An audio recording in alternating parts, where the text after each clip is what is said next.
இந்தியாவில் டிராஃபிக் அப்படிங்கிறது ஒரு மிகப்பெரிய ப்ராப்ளமாக இருக்கக்கூடிய இந்த நிலையில் இந்தியாவில் இருக்கக்கூடிய ஒரு சிட்டி டிராஃபிக் ஃப்ரீ, அதாவது டிராஃபிக்கே இல்லாத ஒரு சிட்டி அப்படின்னு பேர் வாங்கியிருக்கு. இந்த சிட்டியோட ரோட்ஸில் நம்ம டிராஃபிக் சிக்னலே பார்க்க முடியாது.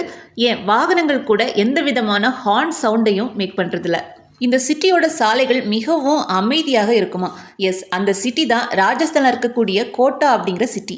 எஸ், பாப்புலேஷன் அதிகமாக இருக்கக்கூடிய நம்ம நாட்டில் டிராஃபிக்கே இல்லாத ஒரு சிட்டி எப்படி உருவாக்க முடிஞ்சுது அப்படின்னா அது கோட்டாவில் இருக்கக்கூடிய அர்பன் இம்ப்ரூவ்மெண்ட் ட்ரஸ்டால் தான் முடிஞ்சுது.